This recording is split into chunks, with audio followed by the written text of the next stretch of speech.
बिस्मिल्लाहिर्रहमानिर्रहीम, अस्सलाम वालेकुम। मैं शाहिद सकलैन हूँ। आप मुझे मेरे यूट्यूब चैनल फेसबुक पेज पे देख रहे हैं। आज 23 अप्रैल है, बुध का दिन है। इस्लामाबाद, रावलपिंडी और सोशल मीडिया के ऊपर एक वीडियो वायरल होती है जिसमें वाज़े तौर पे देखा जा सकता है कि एक ख़ातून जो कि ज़ख्मी हालत में जो है वो ग्रीन बेल्ट या खेतों में पड़ी हुई है। उसके आसपास कुछ लोग खड़े हुए हैं। वो ख़ातून ज़मीन पे पड़ी है, फिर वो उठ के बैठती है और नज़र आ रहा होता है कि वो ख़ातून ज़िंदा है और जो है वो ज़ख्मी है, लेकिन बजाय उसकी हेल्प करने के लोग वीडियोस बना रहे हैं, खड़े हुए हैं, उसको देख रहे हैं।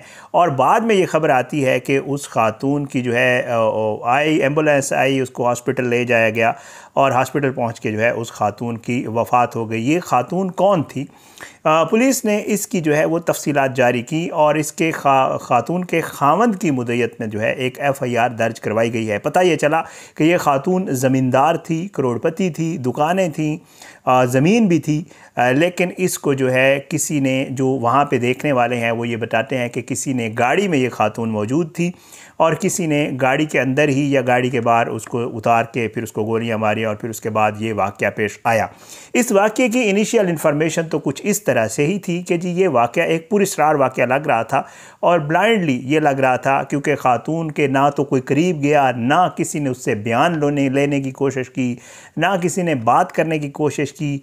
इसमें हमारी सोसाइटी का एक और पहलू भी सामने आया, उस पर भी ज़रा आगे चल के बात करेंगे। लेकिन बाद में जो है उसके खावंद की मुद्दत में जो FIR है वो मैं आपके सामने रखूँगा कि उन्होंने अपनी FIR में क्या लिखवाया है। इनिशियल जी इस खातून का नाम जो पता चला वो मुसर्रत बीबी था और ये जो है ख़ुद भी प्रॉपर्टी अराज़ी की मालकन थी और इसके अलावा प्रॉपर्टी का कारोबार भी करती थी, अपनी ज़मीन भी और बाकी ज़मीनें भी ये बेचती थी। कहा यह गया कि जी 3 मर्द और एक ख़ातून जो है ने इसे कॉल की और इसे कहा कि हमें अराज़ी दिखाएं। और अराज़ी दिखाने जब ये जा रहे थे तो रास्ते में इनकी आपस में अनबन हुई। साइट दिखाने जब ये ख़ातून उनको जा रही थी तो और उसके बाद जो है उन्होंने फायरिंग करके इस ख़ातून को जो है वो चक बेली रोड के ऊपर जो है वो कत्ल किया और मुल्ज़मान जो है इसकी लाश जो है पोस्टमार्टम के लिए अस्पताल मुंतकिल की गई और मुल्ज़मान की जो है वो तलाश जारी। CPO सैयद खालिद हमदानी साहब ने नोटिस लिया, SP सदर से रिपोर्ट तलब की, गिरफ़्तारी का हुक्म दिया और जाए वक़ुआ पर अफसरान पहुँचे, शवाहिद हासिल किए और जो है तहकीकात शुरू कर दी और उसके बाद जो है ये सारा मामला यहाँ तक पहुँचा। लेकिन अब मैं आता हूँ जो इसके खावंद की तरफ से FIR करवाई गई, वो मैं आपको बता देता हूँ। असल वक़ुआ ये है या नहीं है वो हम बाद में इसके ऊपर बात कर लेते हैं और साथ साथ जो दूसरा मामला था वो भी इंशाअल्लाह इसी वीडियो में हम डिस्कस कर लेते हैं। FIR की तरफ आता हूँ। अली अक्सर हैं जी, इन्होंने FIR करवाई है और ये बताते हैं थाना SHO साहब को, ज़िला रावलपिंडी, थाना रवात में, कि कहते हैं कि जी मैं जो है अधवाल का रिहायशी हूँ और जो है मैं ज़मींदारा करता हूँ, मेरी ज़मीन है। और 13 अप्रैल को जो है मेरी बीवी मुसम्मात मुसर्रत बीबी के फ़ोन नंबर पर फ़लाँ नंबर से कॉल आई, उन्होंने दोनों नंबर भी मेंशन किए हुए हैं, कि हमने ज़मीन की ख़रीदारी करनी है फार्म हाउस के लिए और आप अपनी ज़मीन का मौका हमें चेक करवाएं, हमें पता चला है कि आप अपनी प्रॉपर्टी बेचना चाहती हैं। कहता है कि जी इस असना में 3 अशख़ास, 2 मर्द और 1 औरत गाड़ी नंबर फ़लाँ बरंग सफ़ेद करोला इस पर आए और मेरी बीवी को जो है वो ज़मीन दिखाने के लिए ले गए। सारा दिन वो ज़मीन देखते रहे और तकरीबन 4 बजे शाम जो है वो मेरी वाइफ को जो है वो घर उतार कर चले गए। फिर वो बताते हैं कि आज मतलब 20 अप्रैल को वो कहते हैं कि जी मैं अपने दामाद कासिर अली और मेरी 2 बच्चियां हैं उनके साथ और सलीम और कुछ लोगों के साथ जो है मैं अपनी जो है ढोक यूनिस में अपने रकबे के ऊपर मौजूद था। गंदम की कटाई हो रही थी, मैं वहाँ पे मौजूद था तकरीबन 8:20 सुबह के टाइम। वो कहता है कि जी मेरी बीवी जो है मुसर्रत बीबी, वो हमें चाय वगैरह और नाश्ता वगैरह देने के लिए आई और उसने हमें बताया कि वही शख्स जिसका नाम उसने जो है वो बताया कि जी वही लोग जो है उनके नंबर से कॉल आई है और फिर उसके बाद जो है वो लोग मुझे कह रहे हैं कि आप हमें एक बार फिर जो है हमें दिखाएं ज़मीन। तो राहत नामी शख्स के हवाले से उसने कहा कि जी राहत के नंबर से कॉल आई और मुझे ज़मीन दिखाने का कह रहे हैं। तो कहते हैं कि जी उसके बाद वही लोग आए राहत वगैरह, और मेरी बीवी को गाड़ी में बिठाया उन्होंने, साथ ले गए। और मेरी बीवी ने थोड़ी देर के बाद मेरे दामाद कासिर अली को फ़ोन किया और बताया कि ये लोग मुझे मौज़ा ले जाने के बजाय, ज़मीन ले जाने के, जो ज़मीन मैंने दिखानी थी उस पे ले जाने के बजाय मुझे जो है ये चक बेली खान रोड की जानिब रवात की तरफ ले आए हैं, जो अब्दुल्ला होटल ढोक बदवाल के खड़े हैं, जिस पर मैं, वो कहता है, अपने दामाद के साथ जो है वो रवाना हुआ। और तकरीबन 8:50 के करीब हम अब्दुल्ला होटल ढोक बदाल पहुँचे। तो वहाँ पर जो है वो कहते हैं रोड पे गाड़ी खड़ी थी और एक औरत और 2 अशख़ास जो है वो मेरी बीवी से लड़ाई झगड़ा कर रहे थे। और नामालूम औरत ने हमें देख कर कहा कि जल्दी करो, इसके घर वाले आ गए हैं, जिस पर दोनों नामालूम अशख़ास ने अपनी अपनी बंदूकें जो है हमारी तरफ तान ली। और जो है उन्होंने, एक शख्स जो गाड़ी चला रहा था और दूसरे ने जो है वो हम पे सीधे फायर किए। खुशकिस्मती से हम लोग बच गए, लेकिन दूसरे शख्स ने मेरी बीवी पर सीधे फायर किए, जो कि मजरूब हो गई। और नामालूम अशख़ास जो है और औरत जो है वो फ़रार हो गए। और वजह अनाज ये है कि हमारा तनाज़ा है अब्दुल वहीद, जो कि इनका बताया जाता है कि इनका कज़न है, रिश्तेदार है उसके साथ, और वल्द मोहम्मद हुसैन, और वो जो है उनके साथ हमारा केस चल रहा है और कुछ केस हम जीत भी चुके हैं, ये मुझे इन्फॉर्मेशन मिली है। और उसने आज प्लानिंग करके और उसकी माँ के ऊपर आज मेरी बीवी को ज़मीन दिखाने के बहाने ये अशख़ास लेके गए हैं। मेरी बीवी के साथ ये वक़ूआ हुआ है और इन्होंने ये सारा कुछ किया और इनके ख़िलाफ़ कार्रवाई की जाए।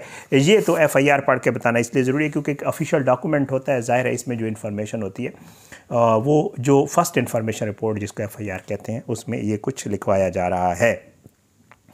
अब जो है 1122 को कॉल की गई थी। 1122 तकरीबन कहते हैं 10 से 15 मिनट के अंदर मौका पर पहुंच गई थी, लेकिन क्योंकि ख़ातून का जो है वो ब्लीडिंग हो चुकी थी, उन्होंने फ़र्स्ट एड वहाँ पे दी और उसकी जो है ख़ातून की मौत वाक़या हो गई। ये ख़ातून ज़मींदार थी और अच्छी खासी एज की थी, अराउंड 50 के आसपास इसकी एज बताई जा रही है। और उस फुटेज में भी देखा जा सकता है कि वो ख़ातून लेटती है, फिर उठ के बैठती है, कोशिश करती है कि किसी तरीके से उठ जाए, चली जाए या कहीं कुछ, लेकिन ये तकरीबन बताया ये जा रहा है। वहाँ पर जो ऐनी शाहिदीन थे या जो मेरी वहाँ पे जो दोस्त सहाफ़ी हैं उनसे बात हुई, वो कहते हैं कि ये इस ख़ातून के साथ इस वक़ूए और फिर इसकी मौत के दरमियान तकरीबन आधे पौने घंटे का वक्त है।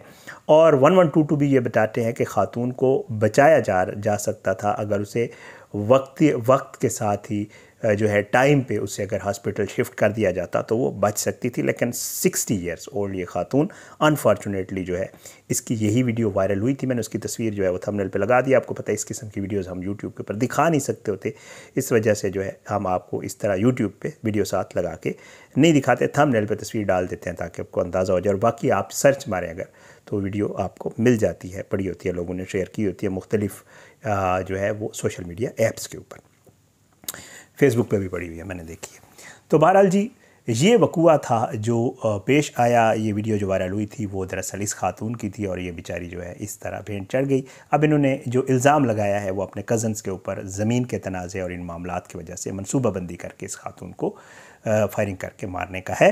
पुलिस इसकी इन्वेस्टिगेशन कर रही है और पुलिस कह रही है तमाम पहलुओं पे हम इसको इन्वेस्टिगेट करेंगे और कोशिश करेंगे जो भी इसके पीछे असल रीज़न है जो भी है वो सामने आए ताकि इस मामले को मंतकी अंजाम तक पहुँचाया जा सके। पुलिस छापे मार रही है। अभी तक कोई भी, मेरी आज भी साले मुगल साहब हमारे दोस्त हैं उनसे बात हुई तो उन्होंने मुझे ये बताया कि जी अभी तक पुलिस छापे मार रही है और कोई भी मुलज़िम अभी इनमें से गिरफ्तार नहीं हुआ, क्योंकि उन्होंने जहाँ छापे मारे हैं वहाँ पर मुलज़मान मौजूद नहीं और गाड़ी का नंबर वगैरह सारे उन्होंने मेंशन करवा दिया है। तो मेरे ख्याल से गाड़ी की ओनरशिप वगैरह और वो चीज़ें भी पुलिस ने निकाल ली हैं, तो जल्द अज जल्द जो है इसमें गिरफ्तारी अमल में आ जाएगी। अब दूसरे पहलू की ज़रूर बात करूँगा इस वीडियो में। ये बड़ी दर्दनाक वीडियो है। अक्सर व बेशतर हमारे यहाँ ये बहुत ही बुरा एक ट्रेंड बन चुका है कि जी खुदा न खास्ता अगर कोई भी आप रोड पे जा रहे होते हैं, एक्सीडेंट हो जाए, कोई भी मसला इस तरह का वक़ूआ हो जाए, मोबाइल फ़ोन सबके पास है और ये मोबाइल फ़ोन कैमरे वाले होते हैं। यकीन करें बेहिसी की, बेशर्मी की और मैं इसको क्या कहूँ, इंतहा है कि खुदा न खास्ता अगर दो लोग आपस में लड़ भी रहे हों तो लोग जो है मोबाइल फ़ोन निकाल के उनकी वीडियोस बनाना शुरू कर देते हैं और उसको सोशल मीडिया पे डालते हैं। आई डोंट नो वाई, पता नहीं क्यों, मतलब हम लोगों में ये हिस्सी ख़त्म हो गई है कि बजाय आप वहाँ पे अच्छे खासी तादाद में लोग खड़े हों, आप वो वीडियो देखें, अगर वो चाहते तो किसी बाइक पे, किसी रिक्शे पे, किसी कार पे, किसी भी, देखें हॉस्पिटल पहुँचाना है ना, किसी भी तरीके से किसी को कॉल करके कोई ना कोई तरीका, क्योंकि ज़ाहिर है वो रोड ही है और वहाँ पे गाड़ियाँ आ जा रही होंगी, तो अगर वो करते, कोशिश करते तो ये पॉसिबल था। ज़िंदगी मौत तो अल्लाह ताला के हाथ में है, लेकिन इंसान एक कोशिश कर सकता होता है। वो बजाय वीडियोस बनाने के, बजाय उस खातून का तमाशा देखने के, कुछ लोग उसके करीब गए लेकिन उस बेचारी को नहीं उन्होंने उठाया, ना हाथ लगाया। और वो बेचारी जो है, अगर हाँ वो ये कर लेते कि उसको हॉस्पिटल पहुंचा देते टाइम पे, तो पॉसिबल है वो खातून बच जाती, या कम अज़ कम अपना बयान ही रिकॉर्ड करवा देती कि उसके साथ असल हुआ क्या है। लेकिन कुछ भी नहीं हुआ, ज़ाहिर है। और वो खातून आधा घंटा जो है वो इसी कर्ब में मुब्तला रही, आधा घंटा वो अपनी ज़िंदगी और मौत की कश्मकश में मुब्तला रही। लेकिन हम में से किसी ने भी उसको, हम मतलब सोसाइटी में से किसी ने भी उसको ना बचाने की कोशिश की और ना उसको किसी अस्पताल पहुंचाया गया। ये बहुत ही बुरा पहलू है। खुदारा ऐसे मत करें। आपकी वीडियो तो बन जाएगी, लेकिन अगर आप उसकी जान बचा लेते तो इससे ज़्यादा कीमती था। और जो है, आपने बहुत सारे मकामात पे देखा होगा, इस पे जितनी बात की जाए कम है। ये अफसोसनाक पहलू भी इस वीडियो के साथ जो है वो हमारी नज़र में आया है। मैंने कहा इस पे बात कर लूँ। अल्लाह ताला जो है उस खातून के दर्जात बुलंद करे, उसके घर वालों को जो है वो सब्र जमील अता फरमाए, और बाकी मुल्ज़मान जिन्होंने ये इबरतनाक अफसोसनाक जो है ये फ़ेल किया है, अल्लाह करे वो भी पकड़े जाएँ और अपने मंतकी अंजाम तक पहुँच जाएँ। मैंने कहा आपके साथ इसकी तफसील शेयर कर दूँ। अपने दुआ में याद रखिएगा। अल्लाह सबको अपनी ज़ुबान में रखे, अल्लाह सब पे अपना रहम करम करे। इजाज़त दें, इंशाअल्लाह अगली वीडियो में मुलाकात ज़रूर होगी, लेकिन बशर्ते ज़िंदगी। पाकिस्तान जिंदाबाद। अल्लाह हाफ़िज़।